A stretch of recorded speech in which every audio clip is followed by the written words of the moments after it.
अस्सलाम वालेकुम।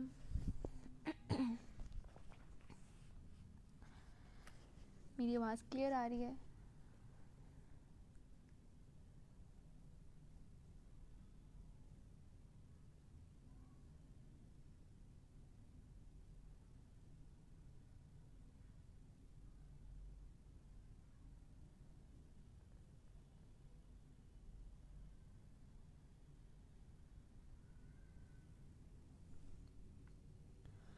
ऑलराइट।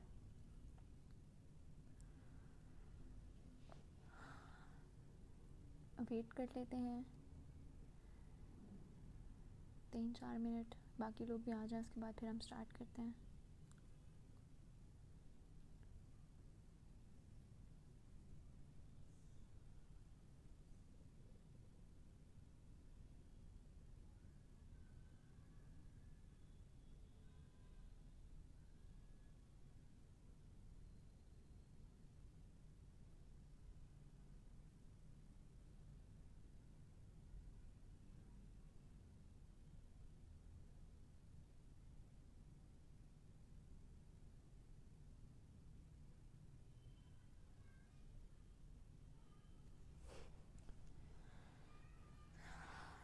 कोई आ ही नहीं रहा अभी तक।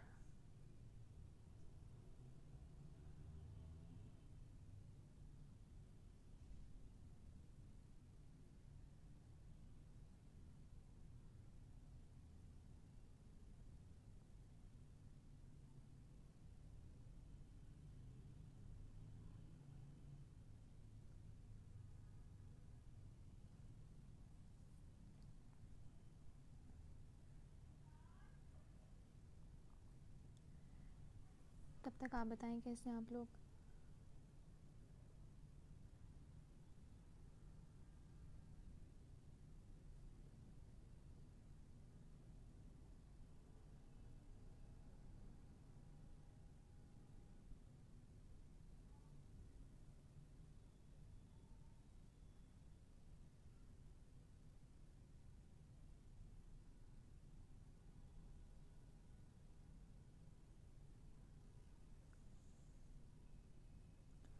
अल्हम्दुलिल्लाह फ़ाइन। कैसी चल रही है तैयारी? कहाँ तक पहुँच गई है? आपने 2020 में अपीयर होना है या 21 में?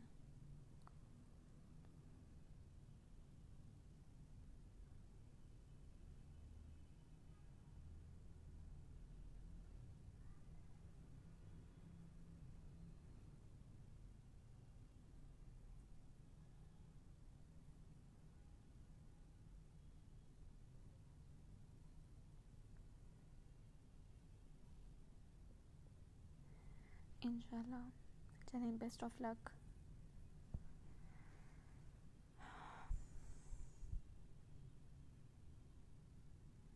चलें फिर हम स्टार्ट करते हैं। बिस्मिल्लाहिर्रहमानिर्रहीम। हमने कल पढ़ा था, सोशल इंस्टीट्यूशंस पढ़े थे, और उसमें हमने फैमिली को डिस्कस किया था, एजुकेशन को डिस्कस किया था। बाकी के जो 3 रह गए थे, पॉलिटिकल, इकोनॉमिक और रिलीजन, उसको हम आज देखेंगे। और उसके अलावा हम प्रोसेस ऑफ इंस्टीट्यूशनलाइजेशन की बात करेंगे। ठीक है। सबसे पहले रिलीजियस इंस्टीट्यूशन। अब रिलीजन इज़ यूनिवर्सल, और उसकी जितने भी इंस्टीट्यूशंस हैं वो सोसाइटी के अंदर हर जगह पाए जाते हैं। ठीक है। जब भी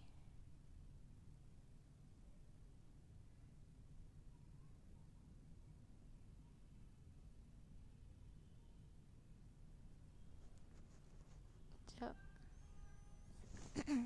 सॉरी जब भी किसी किस्म की भी कोई प्रॉब्लम होती है एक इंसान को, ठीक है, या कोई भी नेचुरल इवेंट मतलब होता है, अकर होता है, या like thunder storm, earthquake, flood, इस तरह का कुछ भी होता है, या कोई किसी किस्म की भी कोई डेथ होती है, तो उस फेयर से और उस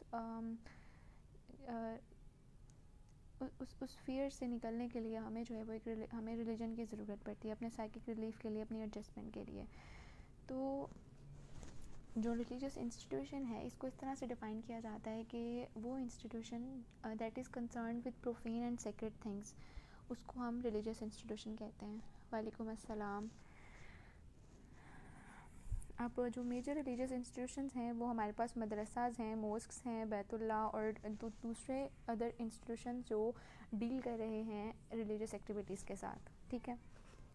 अब जो सबसे पहला फंक्शन जो रिलीजन परफॉर्म करता है वो ये कि हमारी जो एंजाइटी और हमारा जो फ़ियर है वो रिमूव होता है, ठीक है। कुरान पाक के अंदर अल्लाह ताला फरमाते हैं कि जो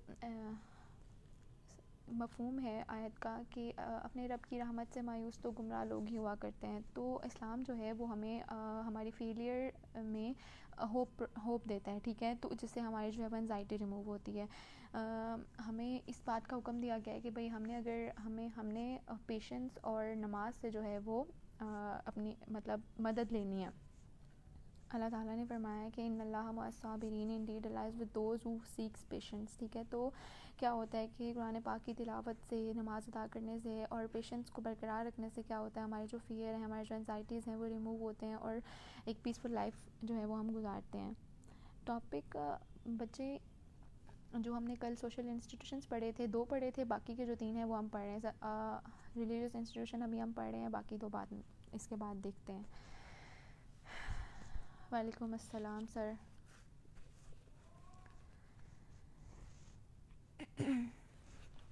अच्छा, उसके बाद इसका सेकंड जो फंक्शन है वो ये है कि रिलीजन जो है वो मैन और यूनिवर्स के दरमियान एक रिलेशनशिप कायम करता है।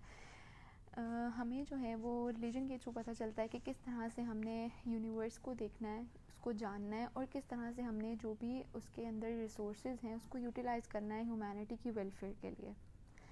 अल्लाह ताला ने कुरान पाक के अंदर फरमाया, we conquered for you all whatever is in the earth and the sky. Ma'am description लिखते हैं वरना मैं हाँ मैं एंड करने के बाद लिख दूँगी ज़रूर इंशाल्लाह, ठीक है। अच्छा, उसके बाद इसका एक और इम्पॉर्टेंट फंक्शन है कि मैन और अल्लाह ताला के दरमियान जो है वो एक डीप रिलेशनशिप जो है वो कायम करता है रिलीजन। उसके बाद हमें जो है वो राइट एंड रॉन्ग के स्टैंडर्ड्स पता चलते हैं रिलीजन के थ्रू। इस्लाम ने हमारे एक्शंस को 2 कैटेगरीज़ के अंदर डिवाइड किया हुआ है। अगर हम अच्छे अमाल करेंगे तो हम जो है वो जन्नत में जाएंगे, अगर हम बुरे अमाल करेंगे ऑब्वियसली तो हम हेल में जाएंगे। तो ये सारे जो कॉन्सेप्ट हैं ये भी हमें रिलीजन के थ्रू मिलते हैं। उसके बाद रिलीजन जो है इट क्रिएट्स प्योरिटी एंड क्लीनिनेंस, ठीक है। ना सिर्फ हमारी ज़ाहिरी बल्कि हमारे जो बातनी जो क्लीनिनेंस है वो भी बहुत ज़रूरी है। जब हम फिज़िकली क्लीन होंगे तो हम कुरान पाक को भी हाथ लगा सकते हैं और मस्जिद के अंदर भी दाखिल हो सकते हैं, ठीक है। तो अगर अनक्लीन पर्सन है वो he is not allowed to enter the mosques और टच द होली कुरान, ठीक है।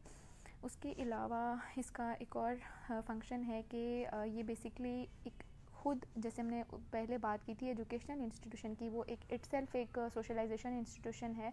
इसी तरह से जो रिलीजन है वो भी एक सोशलाइजिंग इंस्टीट्यूशन है इटसेल्फ। हमें जो है वो रिलीजन के थ्रू बहुत सारी चीज़ें सिखाई जाती हैं। अगर हम तफसीर कुरान या हदीस या फ़िक़्ह की इंटरप्रिटेशन को सीखें तो हमें जो है वो डिफरेंट कंडीशंस और डिफरेंट इश्यूज़ के बारे में पता चलता है, ठीक है। तो ये इटसेल्फ जो है वो एक सोशलाइजिंग इंस्टीट्यूशन है। अच्छा, ये तो हो गया हमारा रिलीजियस इंस्टीट्यूशन। उसके बाद अब हम इकनॉमिक इंस्टीट्यूशन की बात करते हैं। इकनॉमिक इंस्टीट्यूशन जो है ये one of the basic institution consider किया जाता है, ठीक है। हर सोसाइटी के अंदर ये जो है वो ये इंस्टीट्यूशन पाया जाता है। इवन जो हमारी प्रिमिटिव सोसाइटीज़ थी उनके अंदर भी पाया जाता है, लेकिन थोड़े से डिफरेंट या सिंपल कह लें, सिंपल नेचर के अंदर। अब जिस तरह से हमारी सोसाइटी एडवांस होती चली जा रही है, हमारी जो ये इंस्टीट्यूशंस की एक्सपेंशन है वो भी एडवांस होती चली जा रही है। हमारे पास टेक्नोलॉजी और इंडस्ट्री मॉडर्न सोसाइटीज़ के अंदर डेवलप हो रही है और जो हमारे इकनॉमिक इंस्टीट्यूशंस हैं वो भी इंक्रीज़ कर रहे हैं उसी रेट के अंदर, ठीक है। जॉन जे मैक्योनिस जो हमारे सोशियोलॉजिस्ट हैं, जिनकी मैं बुक भी आपको कहती हूँ कि रिकमेंड करती हूँ कि उसको आप रीड आउट करें। उसने जो है वो इसको इस तरह से डिफ़ाइन किया। वो कहता है कि भाई ये एक ऐसा सोशल इंस्टीट्यूशन है जो सोसाइटी में गुड्स और सर्विसेज की प्रोडक्शन, कंजप्शन और डिस्ट्रीब्यूशन के को डील करता है, ठीक है। तो ये इसकी एक और डेफिनेशन है कि the economic system is that complex of interrelated institutions through which the economic activity of man is expressed. I am repeating it. The economic system is that complex of interrelated institutions through which the economic activity of man is expressed. सबसे पहला function जो economic institution play करता है वो है social stratification. Economic institution, जैसे मैंने social stratification का कॉन्सेप्ट मैंने जब दिया था जब हम सोशल मोबिलिटी पढ़ रहे थे, अगर किसी को याद हो, कि जब इकोनॉमिक रिसोर्सेज की इस तरह से डिस्ट्रीब्यूशन की जाए कि हमारी सोसाइटी के अंदर क्लासेस बन जाएं, ठीक है, हमारी सोसाइटी क्लासेस के अंदर डिवाइड हो जाए, उसको सोशल स्ट्रैटिफिकेशन कहते हैं, ठीक है। अब हमारी सोसाइटी के अंदर कितनी क्लासेस हैं? 3 क्लासेस हैं। हमने बड़े डिटेल में देखा था इसको, upper class, middle class, lower class, और उसके बाद हमने इनकी 3 फर्दर कैटेगरीज़ की भी बात की थी, ठीक है। तो क्या है कि भाई जिस तरह अगर हमारे इकोनॉमिक रिसोर्सेज चेंज होते चले जाते हैं, हमारी क्लास के अंदर भी चेंजेस आ जाती हैं।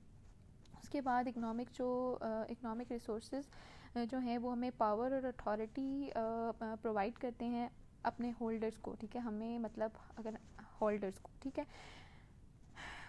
वेल्थ जो है ये एक ऐसी ग्रेट पावर है जिसके थ्रू हम वेरियस एजेंसीज, ऑर्गेनाइजेशंस और रिसोर्सेज को कंट्रोल कर सकते हैं। उसके बाद एक और इम्पॉर्टेंट फंक्शन है कि ये जो है वो इंटरडिपेंडेंट है दूसरे इंस्टीट्यूशन के ऊपर। लाइक कि इकोनॉमिक इंस्टीट्यूशन जो है वो कभी भी अकेला सर्वाइव नहीं कर सकता या दूसरे इंस्टीट्यूशंस की कॉपरेशन के बगैर जो है वो डेवलप नहीं हो सकता है। हमें इकोनॉमिक इंस्टीट्यूशन को रन करने के लिए एक लेबर फोर्स की ज़रूरत होती है, जो हमें कहाँ से आती है? जो हमें फैमिली से आती है, ठीक है। उसके बाद हमें टेक्निकल स्किल्स की ज़रूरत होती है जो किधर इम्पार्ट की जाती है कि इंडिविजुअल के अंदर, जो एजुकेशन इंस्टीट्यूशन के थ्रू हमारे अंदर स्किल्स इम्पार्ट की जाती हैं, ठीक है। तो क्या है कि ये जो है वो डिपेंड कर रहा होता है दूसरे इंस्टीट्यूशंस के ऊपर। उसके बाद नेक्स्ट इसका फंक्शन है कि हर इकोनॉमिक जो इंस्टीट्यूशन है उसकी अपनी एक पर्टिकुलर नॉर्म्स होती हैं, और वो नॉर्म्स जो हैं वो उनके वर्कर्स को, टेक्नीशियंस को, अकाउंटेंट्स को सिखाई जाती हैं। और फिर क्या होता है कि वो फिर उन नॉर्म्स को सीख कर उसी तरह से फिर जो है वो काम करते हैं। फॉर एग्ज़ाम्पल एक जो टेक्सटाइल मिल के अंदर काम कर रहा है उसको सिखाया जाता है कि how to work on loom, ठीक है। या एक वर्कर है ड्रग इंडस्ट्री के अंदर काम कर रहा है, he will learn how to label bottles and pack them in boxes, ठीक है। उसके बाद एक और जो सबसे मेजर और इम्पॉर्टेंट फंक्शन है इकोनॉमिक इंस्टीट्यूशन का, वो ये है कि ह्यूमन नीड्स की फुलफिलमेंट होती है, और इसी के लिए ही ये इंस्टीट्यूशन डेवलप किया गया है। एग्रीकल्चर जो है वो हमें वीट प्रोवाइड करती है, शुगर केन प्रोवाइड करती है, कॉटन प्रोवाइड करती है, ऑयल सीड्स या दूसरे रॉ मटेरियल्स। ट्रांसपोर्ट बसेस जो हैं वो पैसेंजर्स को एक जगह से दूसरी जगह लेके जाती हैं, ठीक है। तो बेसिकली हमारी जितनी भी नीड्स हैं उनको सेटिस्फाई किया जाता है। उसके बाद इकोनॉमिक इंस्टीट्यूशन जो है वो हमें एम्प्लॉयमेंट और इनकम जनरेशन एक्टिविटीज़ प्रोवाइड करता है लोगों को, ठीक है। लोग जो हैं वो अपनी जो बेसिक नीड्स हैं लाइफ की उसको पूरा करते हैं। लाइक बिज़नेस, अगर पीपल जो हैं वो अपने बिजनेस सेट करते हैं अंडर इकोनॉमिक इंस्टीट्यूशंस और अपना लाइवलीहुड अर्न करते हैं। उसके बाद इकोनॉमिक इंस्टीट्यूशन जो है वो डिफरेंट रोल्स असाइन करता है according to skills, capacities and abilities of the people. और उसके बाद इकोनॉमिक इंस्टीट्यूशन जो है वो फाइनेंशियल सपोर्ट प्रोवाइड करता है दूसरे इंस्टीट्यूशंस को, लाइक फैमिली, पॉलिटिक्स, रिलीजन और एजुकेशन, ठीक है। ये तो थे हमारे पॉलिटिकल इंस्टीट्यूशन के फंक्शन, सॉरी इकोनॉमिक इंस्टीट्यूशन के फंक्शन। उसके बाद अब हम मूव करते हैं पॉलिटिकल इंस्टीट्यूशन की तरफ। पॉलिटिकल इंस्टीट्यूशन को इस तरह से डिफ़ाइन किया जाता है कि सोसाइटी के अंदर सोशल ऑर्डर को मेंटेन करने के लिए जब हम अपनी पावर और अथॉरिटी को डिस्ट्रीब्यूट करते हैं उसको हम पॉलिटिकल इंस्टीट्यूशन कहते हैं, ठीक है। जब सोशल कंट्रोल के लिए जब पावर और अथॉरिटी को डिवाइड किया जाए, ठीक है, उस प्रोसेस को उसको हम पॉलिटिकल इंस्टीट्यूशन कहते हैं, जो वो डिवाइड करता है, ठीक है। पॉलिटिकल इंस्टीट्यूशन जो है वो ये यूनिवर्सल है और तमाम सोसाइटीज़ के अंदर पाया जाता है। अब लॉ एंड ऑर्डर को मेंटेन करने के लिए एक पॉलिटिकल गवर्नमेंट जो है वो हमें चाहिए होती है।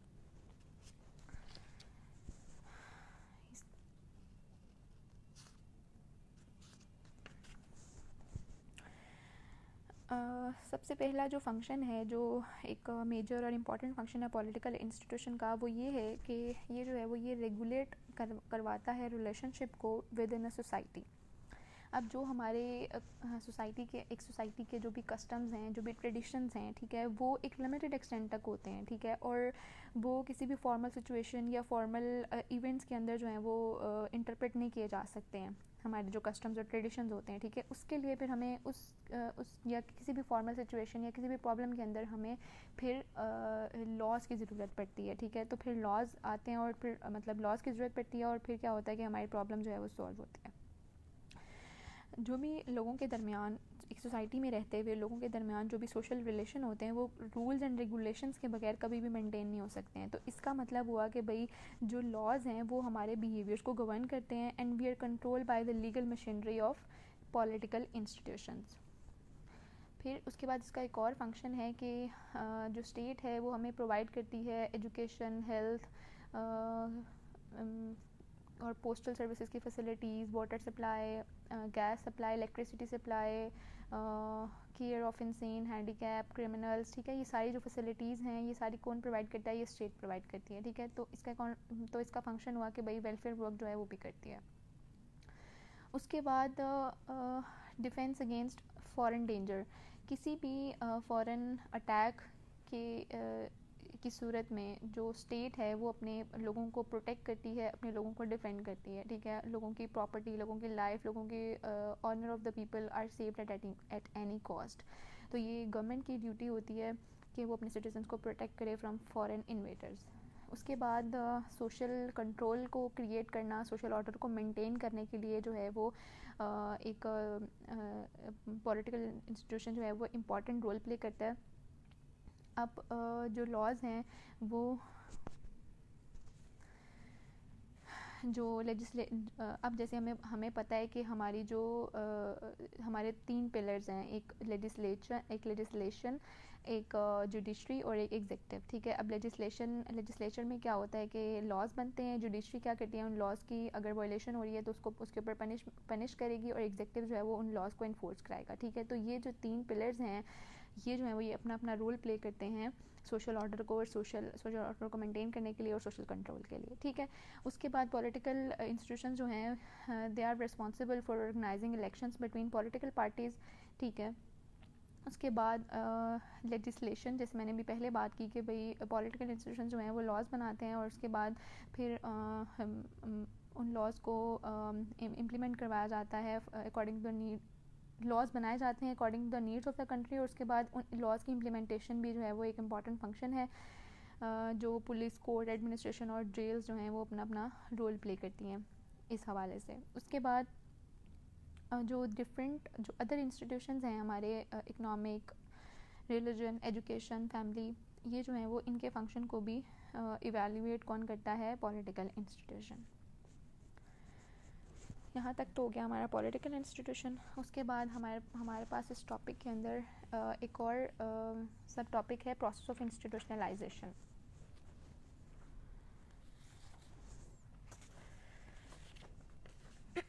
यहाँ तक अब किसी का कोई क्वेश्चन है तो मुझसे पूछ लें, तो फिर हम प्रोसेस ऑफ इंस्टीट्यूशनलाइजेशन की तरफ जाते हैं।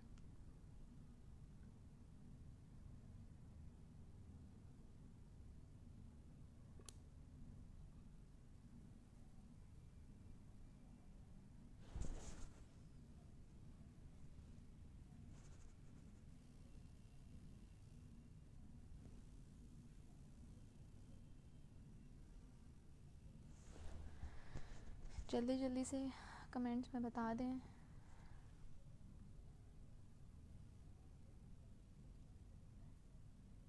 You are late, alright, no question.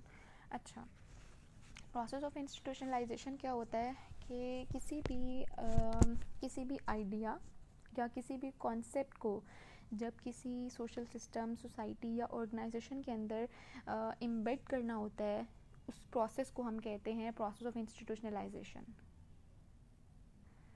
ठीक है। लाइक कि अगर हमने कोई भी नॉर्म, कोई भी बिलीफ, कोई भी सोशल रोल, कोई पर्टिकुलर वैल्यू, कोई किसी किस्म का भी कोई मोड ऑफ बिहेवियर को किसी भी ऑर्गेनाइजेशन, सोसाइटी या social system as a whole, social system के अंदर अगर हमने इम्बेड कराना है तो हम उस प्रोसेस को कहते हैं प्रोसेस ऑफ इंस्टीट्यूशनलाइजेशन, ठीक है। मैक्स वेबर जो एक फेमस सोशियोलॉजिस्ट है हमारे पास, उसने इसको इस तरह से डिफ़ाइन किया है कि जब ह्यूमन एक्टिविटीज़ को स्पेसिफिक नॉर्म के मुताबिक डाला जाता है तो उसे इंस्टीट्यूशनलाइजेशन कहते हैं।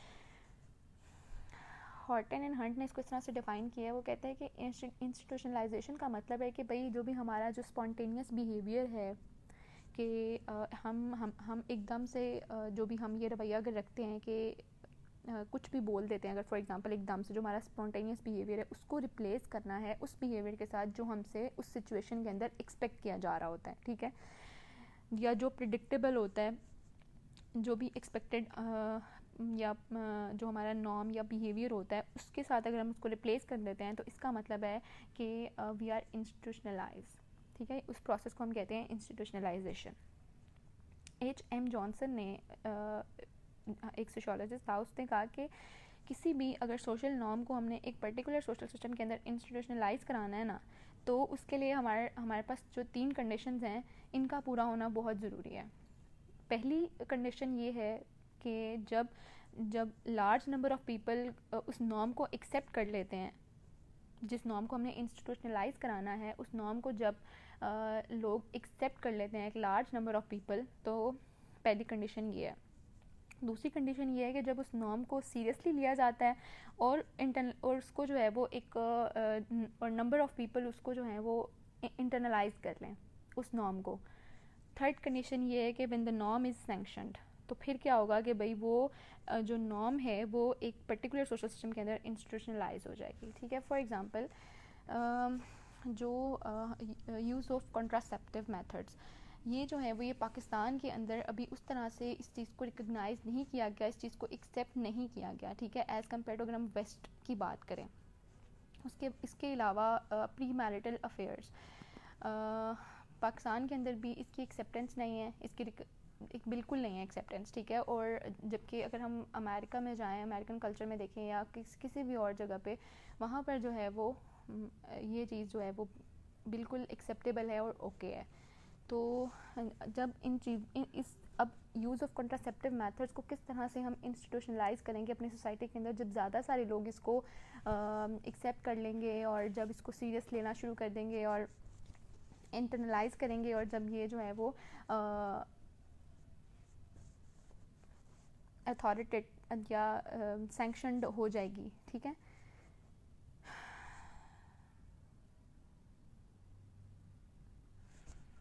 यहाँ तक किसी का कोई क्वेश्चन है तो पूछें। ये था हमारे पास प्रोसेस ऑफ इंस्टीट्यूशनलाइजेशन, की किस तरह से एक नॉर्म या एक आइडिया किस तरह से एक सोशल स्ट्रक्चर के अंदर एम्बेड होता है।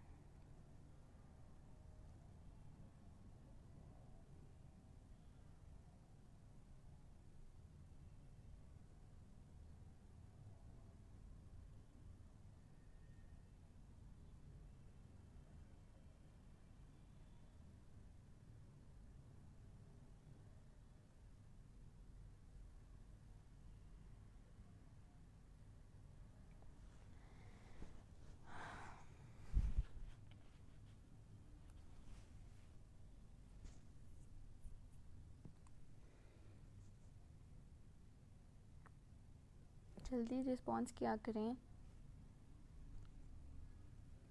कोई क्वेश्चन है तो पूछें।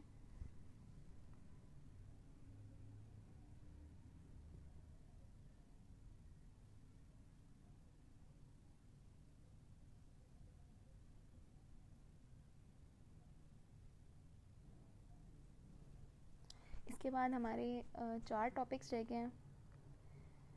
I will try my best कि जितनी जल्दी पॉसिबल हो सके वो मैं आपको कवर करवा दूँ।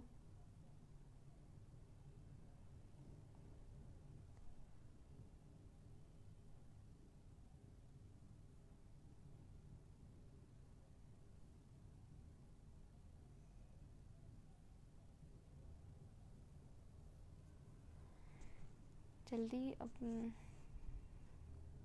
रिस्पॉन्स किया करें, मुझे बहुत लेट मिलते हैं कमेंट्स।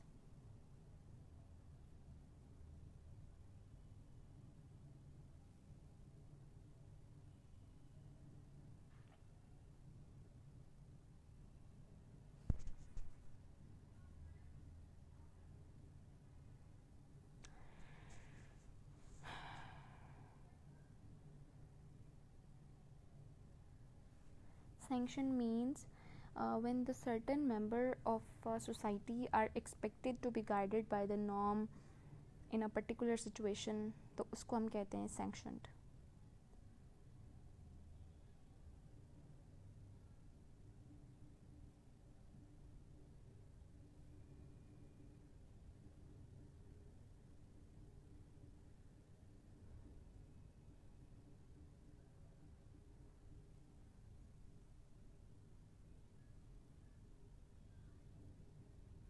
इसके अलावा किसी ने कुछ पूछना है?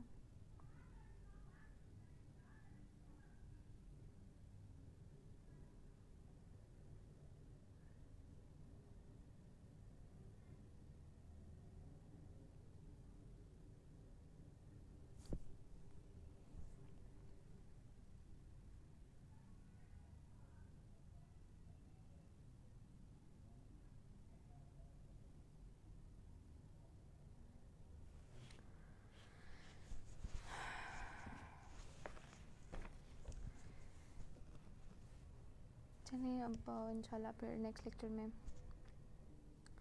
मुलाकात होगी. अल्लाह हाफ़िज़.